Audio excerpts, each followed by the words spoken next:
Wonderful. Our next presentation is Rick Smith. Would you come on up, Rick? Are you up here already? Rick is the founder of Global Aquatic Research. In 2011, Rick received a PhD in chemical oceanography from Texas A&M, and he is able to talk with us about the chemistry of harmful algal blooms, and then also these foam things that are forming lately on the lake. So, thank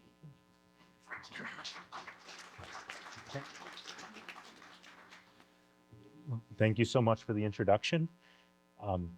My company, Global Aquatic Research, has been working on HABs and foam in the Finger Lakes for the last 7 years, and we've built up a body of work that I want to give an overview of today, and show you how these two phenomenon are linked through changes in lake chemistry. I'd just like to say, first off, it's an honor to be here in a room with so many people who are fighting for good water quality, and we want to be part of that fight as well.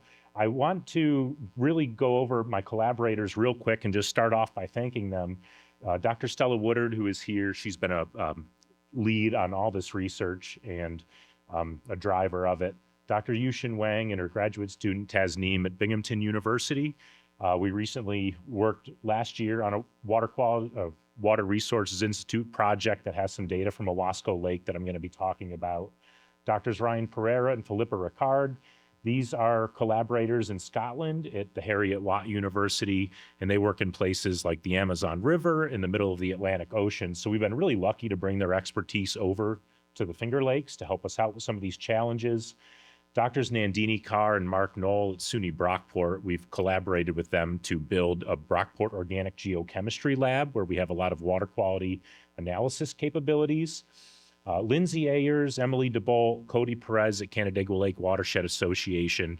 We recently worked with them to roll out a Finger Lakes foam reporting tool that I'll be talking about. And Canandaigua Lake Watershed Association was an early funder of a lot of this research, so some of the overview is going to go over that work, but it's really important to know that this is applicable to HABs and foam across the Finger Lakes. We're seeing very common phenomena across the region.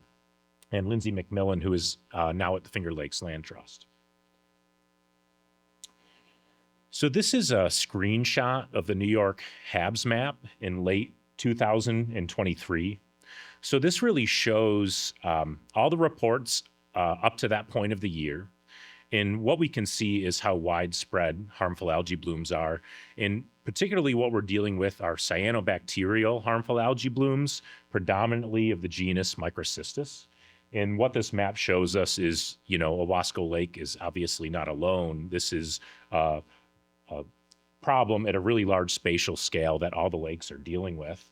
And we can also see how new this problem is. If you look at this inset from the DEC literature, in 2012, Honeoye had a suspected bloom. And by 2017, just 5 years later, all the lakes had a confirmed bloom or a confirmed bloom with high toxins. So this is something that's developing in real time very rapidly that we're trying to wrap our heads around. And like Adam mentioned, this is really an ecosystem shift. It's really important to note that these shoreline observations are not really always limited to just where the HAB was observed and reported. But these blooms can actually span across vast regions of the lakes. And this has been attributed to changing climate, warmer surface water temperatures. It's been attributed to invasive mussels. But really also what we're looking at is changing lake chemistry that's been the product of everything that we've done in the watershed up to this time. And that's not the only symptom that we see of a changing lake chemistry. This picture was sent to us by Lindsay McMillan in 2019, and this is where we really started working on these problems. I had never really quite seen anything like this in a freshwater system, a lake with otherwise really good water quality.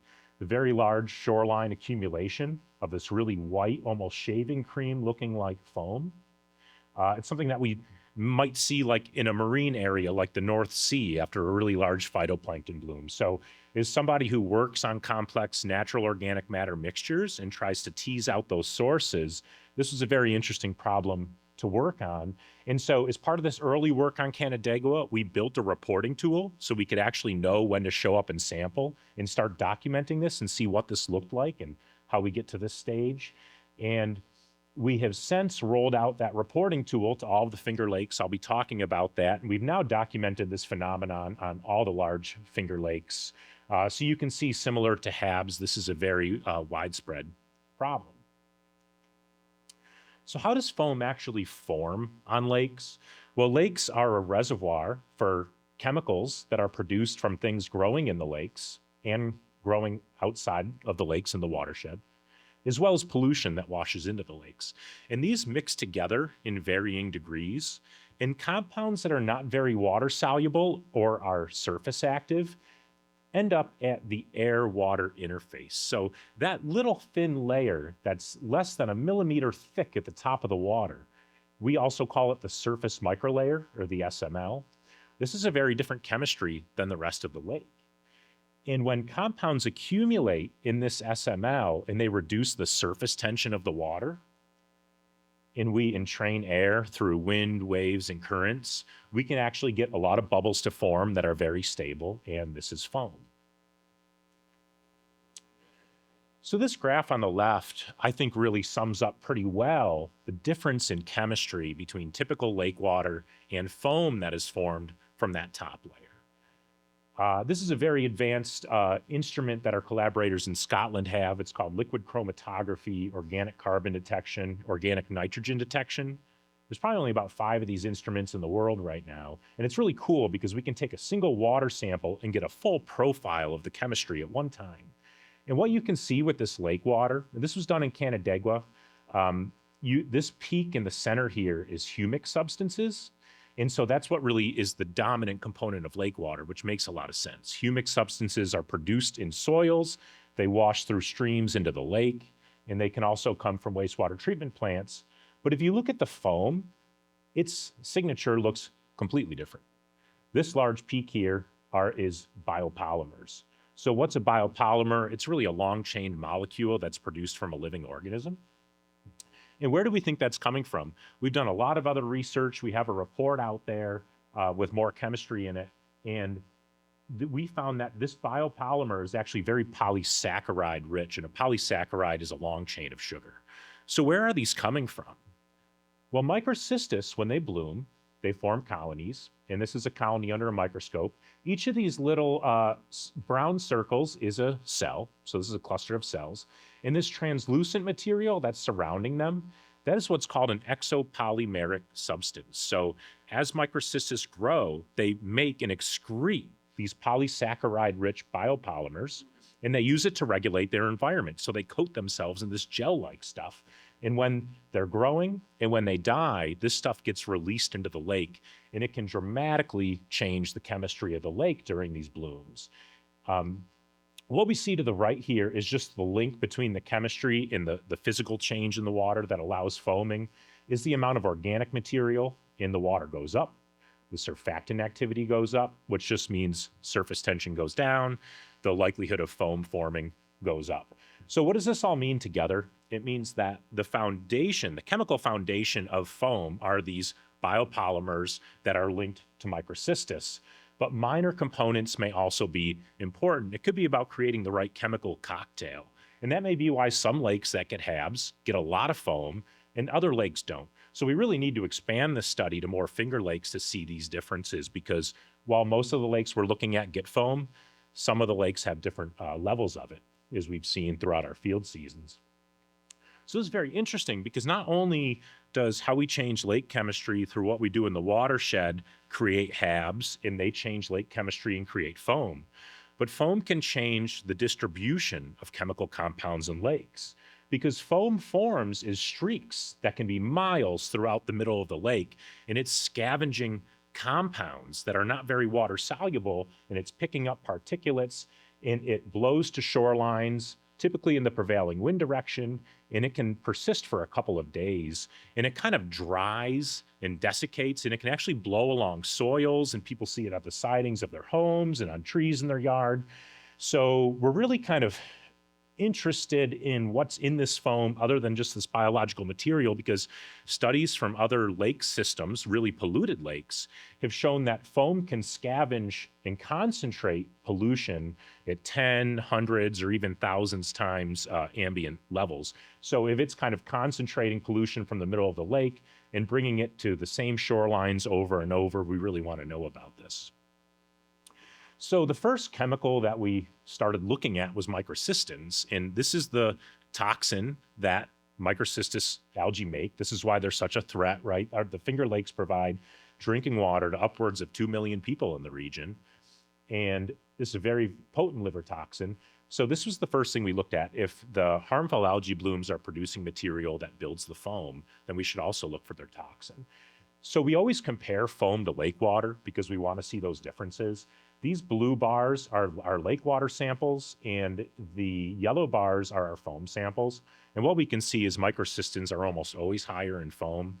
The relationship is kind of messy. Sometimes that difference is not very dramatic, and other times it is. Here we had a sample in 2019 where the water was undetectable for microcystins, but the foam had upwards of 16 parts per billion, which would be, enough to have a beach closed. So what's going on here is that microcystins are very water soluble, so they don't chemically prefer that surface microlayer in getting into the foam, but the foam just picks up everything that it moves across, and one of those is algal cells. So these microcystins are in intact algal cells. So the take-home message here is you could have water next to you that's relatively clean for microcystins, but the foam, that doesn't necessarily mean the foam nearby doesn't have it. It could have picked it up from somewhere else and transported it.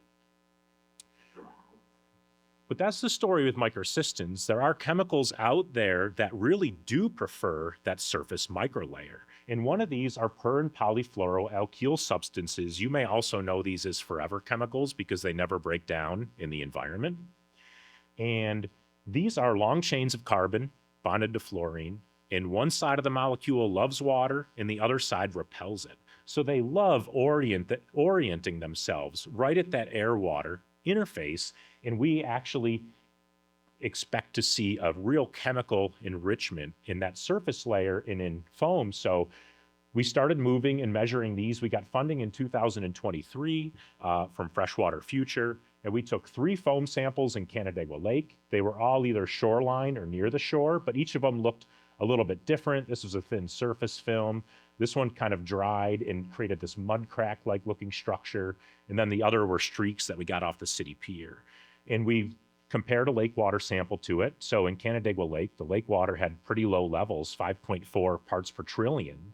And the foam was closer to 400 parts per trillion. It was really interesting because all these different foam samples were similarly enriched. So we see about a 70 times enrichment from lake water to the water that makes up foam. And even more interestingly, only certain PFAS are actually, so these are the totals, and these are actually the 30 compounds we measured. In certain compounds, there's maximum contaminant levels for things like PFOS, only individual compounds. This is one that's really a concern, and it's been phased out. And if we measured the lake water, we didn't see it. But in the foam, it was actually one of the dominant compounds. And in this sample, it was up to 140 parts per trillion. So what this really tells us is that we need to expand this research to more Finger Lakes. And when we're looking for pollution in lakes, we really need to understand the chemistry of those compounds to know where to look for them. How do they end up? Do they transform into other compounds? Do they stay as they are? So we got funding over the last year from the Water Resources Institute, the DEC, and Cornell, and we teamed up with Binghamton University to do more PFAS measurements and collaborated with Canandaigua Lake to roll out this foam reporting tool to all 11 Finger Lakes. So that's what we did last year. And now you can go to our website, globalaquaticresearch.com. We now have a dedicated Finger Lakes page, and we have a lot of resources and links to different things. And one of the things right at the top is our Finger Lakes foam survey. So anybody can report foam when they see it through our website. We have a browser and an app version. If you're using it for the first time, I suggest you click on the browser version, and there's directions at the top. And then if you're going to use it more frequently, you can download the app. So we use this for our field campaign. So one, we're trying to really document this phenomenon across the Finger Lakes. And two, we use it to make sure that we get out to the lakes at the right time because we're trailering our boat all over the place and we want to make sure we're successful on our field campaign. So the engagement that we've had with this tool in Owasco Lake has been absolutely wonderful. Here is the reporting tool results from the time we rolled it out last summer to when I downloaded the data last month. And what we can see here, so Owasco Lake is in this light green, yellowish color right here. And we can see all the Owasco Lake reports. We started in August. We had a lot in September, and then they kind of trailed off towards December. So this seasonality, we had reports from 6 different lakes. This seasonality of kind of maximum foam in September, trailing off towards, the late fall and the winter, is exactly the seasonality of blue-green algae blooms, of which microcystis is, we commonly call them blue-green algae, even though they're not technically an algae. But so not only do we see this chemical link between HABs and foam, but they actually also have the same seasonality. Typically, if we're not seeing any foam on a lake, once we get the first big bloom, we'll often get a lot of foam about 2 weeks later. So this is kind of the fun part of these reports, is that we get dates, GPS coordinates, we get photos, and we get a lot of other information so that we can start to look at to understand something about these lakes. And so the fun part is kind of going through the photos and actually seeing what's out there. So it allows us to keep eyes on the lake, which is absolutely wonderful. Here's all the foam reports that we've gotten. Our first one was in August, and then I believe our last one was in December. And so we can start to look at some of these pictures. So here's one sent to us by Phil Joya. We can see that we often get shoreline accumulations of foam on the northern end of the lake in Emerson Park. On the northeast end, this was sent to us by Gene Canizzo, a very active volunteer who's been helpful in allowing us to sample. This is a very dramatic kind of foam streak. You can see how many properties it impacts, and it's just not really something that people want to see on their lakeshore. When they wake up in the morning, and we've tracked these for miles along the lakeshore before in different lakes. So these can be pretty substantial events. Daniel Kuhn sent us this in September, and what you can see is this big foam patch kind of drifting in. So it's really interesting when you get the picture of how these mid-lake patches and streaks are kind of connecting with the shoreline.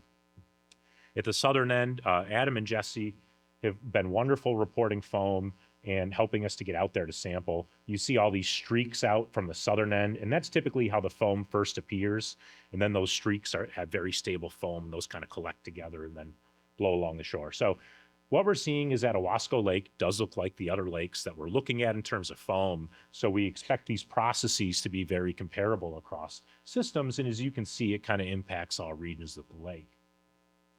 We want to continue to collect this data for years, because then we can actually look at the shoreline frequency of where foam mostly impacts the lake, and then we can start to think about things like soil testing.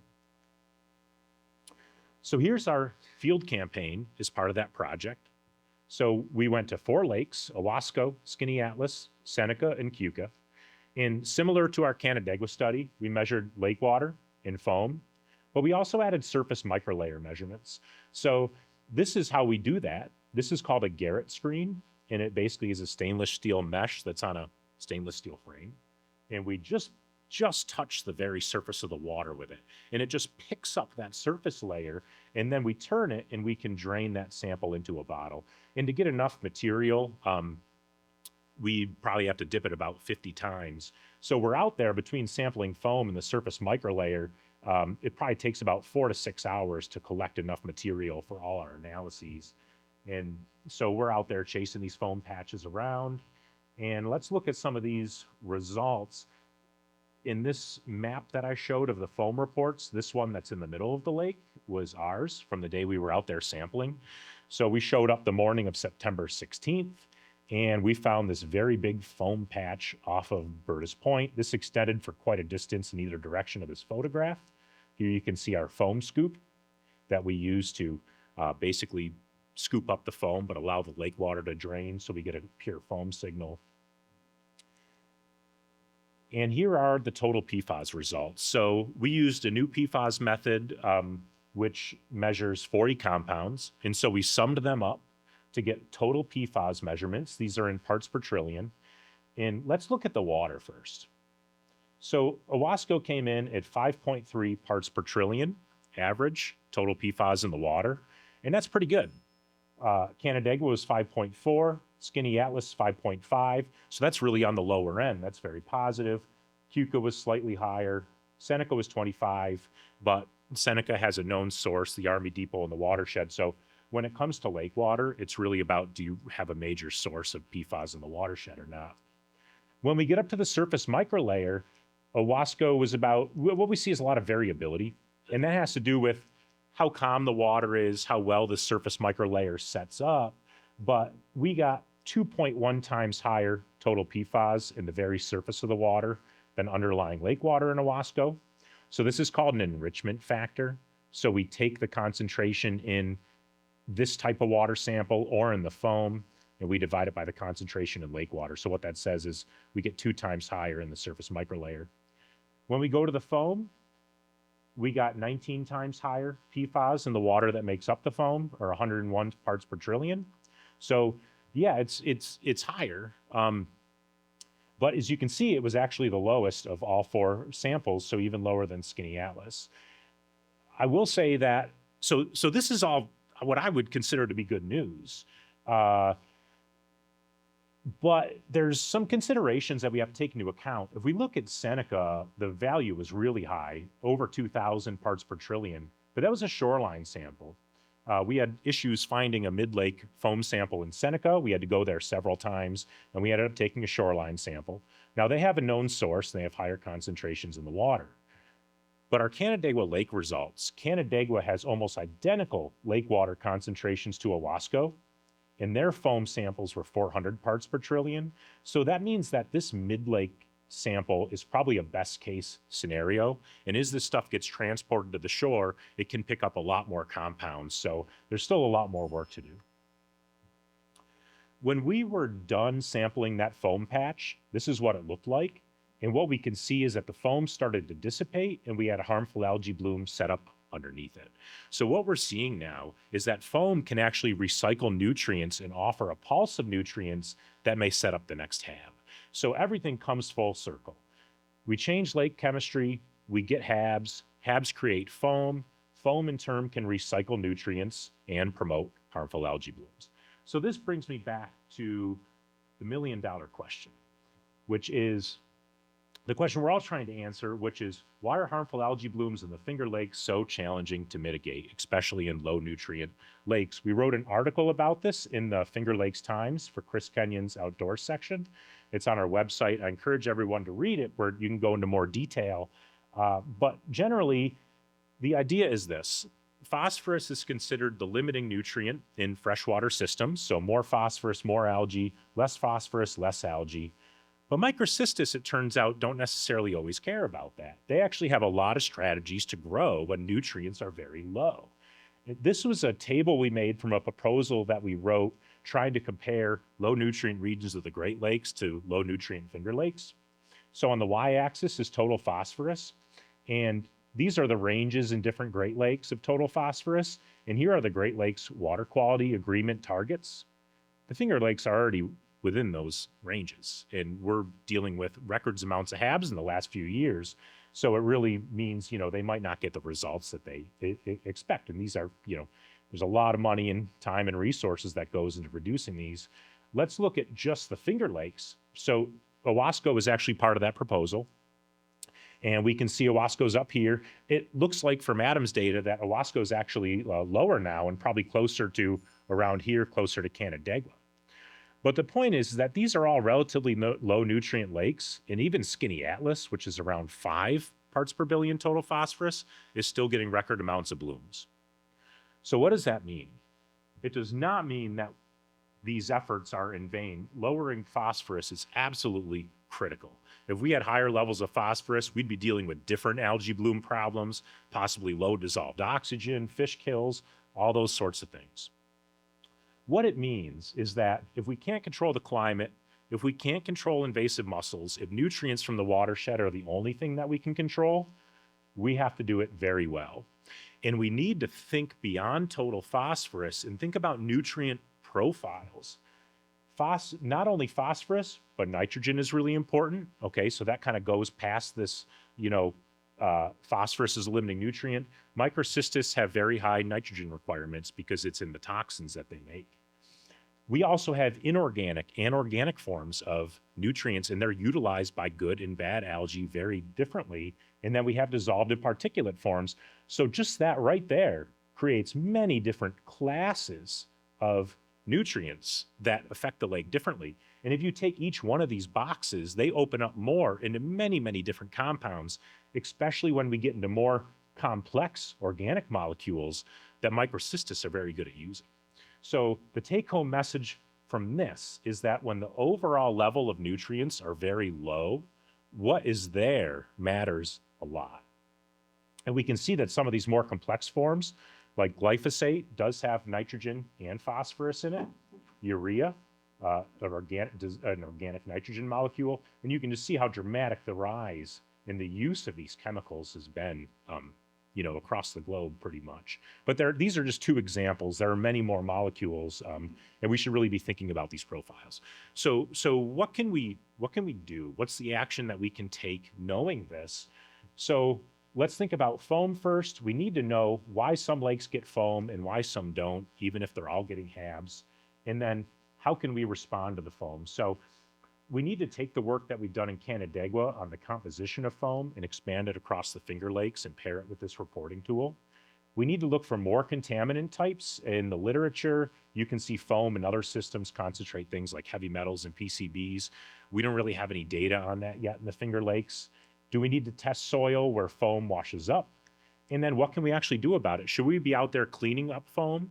Maybe cleaning it up in target areas or parks where people are more likely to come into contact with it? And how do we better manage and mitigate HABs? So taking this expanded view of nutrients and thinking about when nutrients are really low, what is there?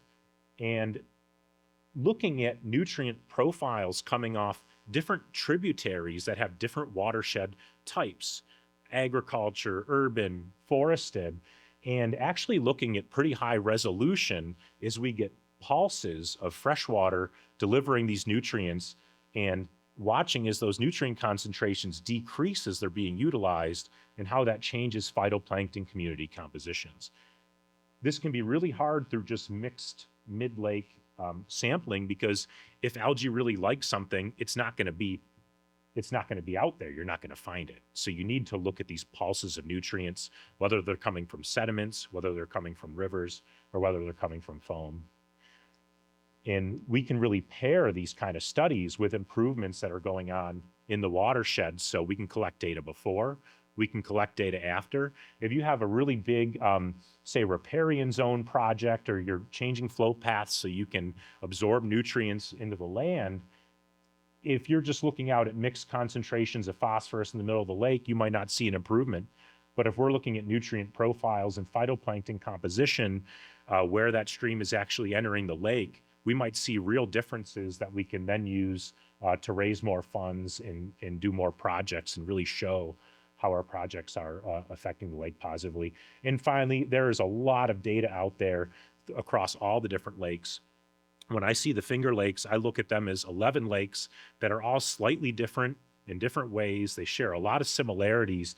These are actually natural systems where we can perform replicate experiments and really compare data across lakes to say, hey, does watershed to lake area really matter? Residence time, nutrient loads, things like that. So just mining the existing data that we have and doing more advanced statistical analysis on it. So I'm not quite sure where I am with time. My guess is I'm probably over. So just please consider us a resource and a partner to get some of these things done.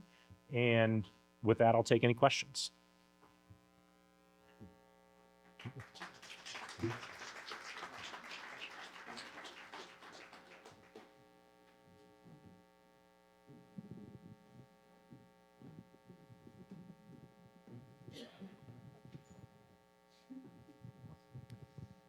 Great presentation. It seems like if you could figure out a way to skim the foam off the surface of the lakes, you could really remove a lot of pollutants that are out there. Is there a tested, workable, practical way to do that? And if so, what would you do with the foam when you had skimmed it off the lakes? Thank you. That's a great question. And those are all the things that we're thinking about in looking into. So not only pollutants, but also the nutrients in the foam. We know that foam can have over 100 times more ammonia than the lake water right next to it, which is the most bioavailable form of nitrogen. We just got some phosphorus results that show that phosphorus can also be higher in foam. So not only can we remove nutrient or pollutants, but potentially also nutrients. So the questions are, what does that mean from a mass balance standpoint? So what volume of foam would we need to collect to actually reduce like mixed lake concentrations? And so that's some more work that we need to do. And so, yeah, do we collect it and remove it? And what are the logistical costs associated with that? Where do we dispose of it? Do we need to treat it before we dispose of it? Versus, maybe the solution could be, we say, hey, look, you couldn't collect enough of it to actually reduce PFAS concentrations in the lake, but it is concentrating along soils that are downwind. So maybe we just want to look at dissipating it before it reaches those soils, or so it can wash back into the lake. So we're thinking about some natural enzymes that can break down these polysaccharides, and yeah, so that's kind of the next phase of this research. So that's exactly what we're thinking about right now.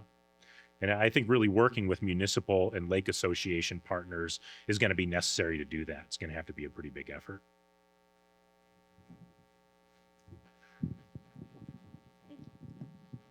Hi.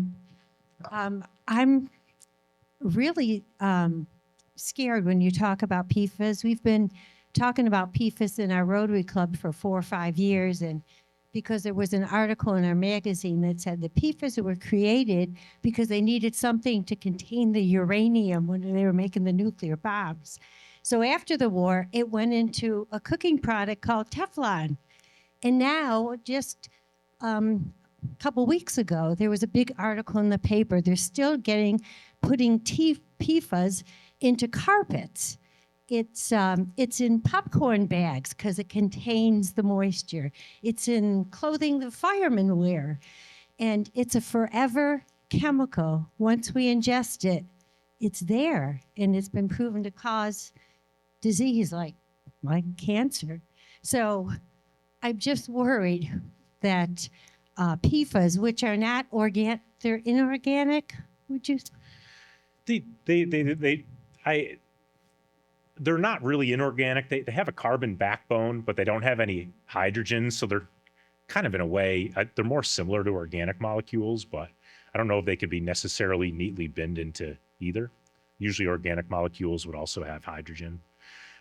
But they're more close to an organic molecule than an inorganic. Is that right, Stel? Do they define them clearly in those terms? Yeah. Right. So they're not nutrient runoff. How do they get in our water? Yeah. That's right. They don't. So they get in our water because they come from the watershed. And there could be some levels of atmospheric deposition, but mostly they're coming in via rivers. And it has to do with industry in the watershed. Is there industry that's using them in their processes? Or, people making consumer products in the watershed that use these chemicals? And also firefighting. So firefighting foam has classically had a lot of PFAS in it. So oftentimes airports, because they'll store this stuff at airports and they use it in firefighting training exercises and also putting out fires. When they use this foam, if you have a big fire somewhere in the watershed and they're spraying foam all over that fire to put it out, that stuff's going to wash into the lake. And we've unfortunately very poorly have regulated since World War II the use and in the remediation of PFAS. And it's really sad that we learn so much about how harmful these compounds are in an environment after we've used them for several decades. Clearly, we should seek to understand this stuff before we just kind of release it all out there. That's something that is a challenge. And did that answer all your questions about the PFAS? I would just like to say too that, with this foam data, it's not expected, this shouldn't be necessarily, the purpose of this is not to be alarming. These are parts per trillion concentrations. So what does 5.3 parts per trillion total PFAS mean? Well, the maximum contaminant loads for PFOS and PFOA, which are just two individual compounds, are, 10 from the state parts per trillion, and in 4 is the EPA. So, and that's in drinking water that you're going to be exposed to a lot. Obviously, we're getting drinking water from these lakes.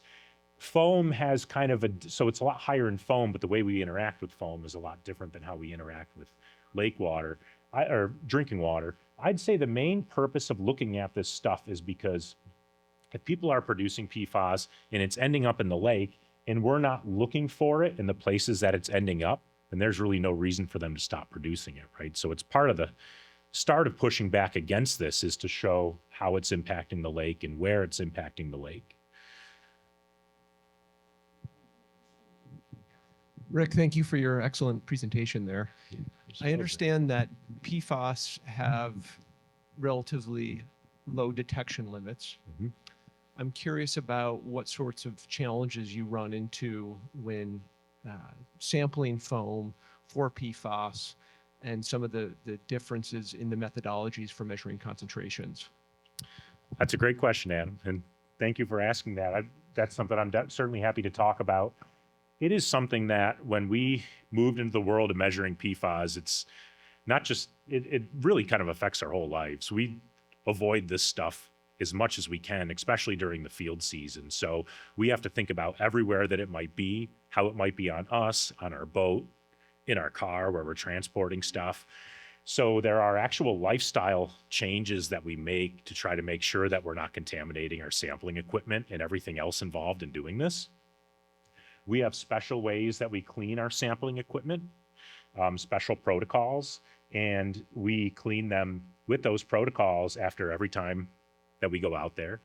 We also measure blanks. So we do a field blank, which is where and we also do equipment blanks. So the field blank is just basically taking some ultra pure water out there with you, pouring it into a sampling container, and then analyzing that. But the field blank, that water actually gets poured over our sampling equipment. And so far, we've been really lucky that our stuff has been squeaky clean. If you look at this one in Canandaigua right here, you can see our field blank was 0.34, which is basically barely detectable. And those are the kind of things we need to monitor. If you weren't doing that stuff, it's so easy to contaminate your samples at these levels. Absolutely. Yeah. Have you looked at brighteners in the foam? Have we looked at what? Brighteners?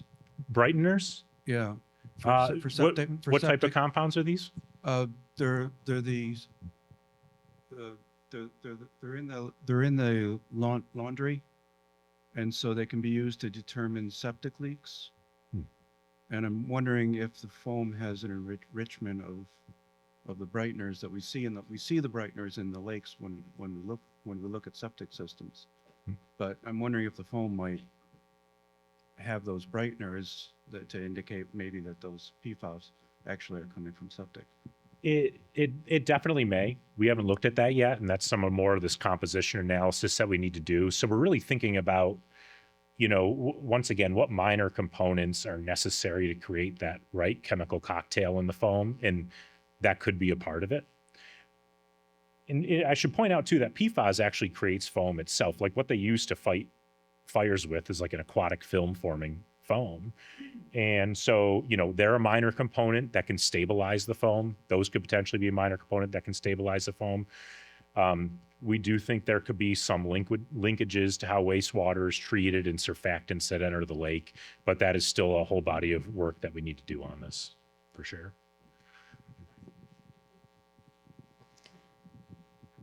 Thank you for this research. It's very illuminating. I hope that there are engagements going on as well with wastewater treatment purveyors.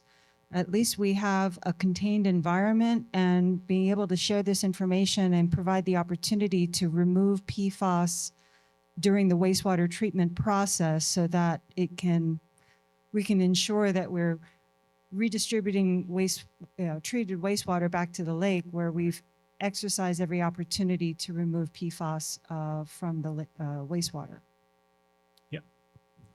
Yeah, absolutely. They use granular activated carbon, and of course, the thing is, once you remove the PFAS like that, then you need to dispose of it. And, there aren't many destructive methods for PFAS. That's what people are looking into. How can we destroy the PFAS molecules as opposed to just concentrating them onto some sort of resin or through some sort of filtration? And then we have a concentrated PFAS resin or a concentrated PFAS slurry that we then need to dispose of. So I think integrating the destructive technologies are probably a lot more difficult. They're really being done at laboratory scale right now. Stainless steel ball milling is one that they've shown that temperature and that physical breakdown actually helps with them. There's a lot of other high temperature and catalytic stuff that people are looking into. But I think that's really where we need to go. It seems pretty plausible that these concentrations that we're measuring in the water right now are going to continue to increase, for sure. So,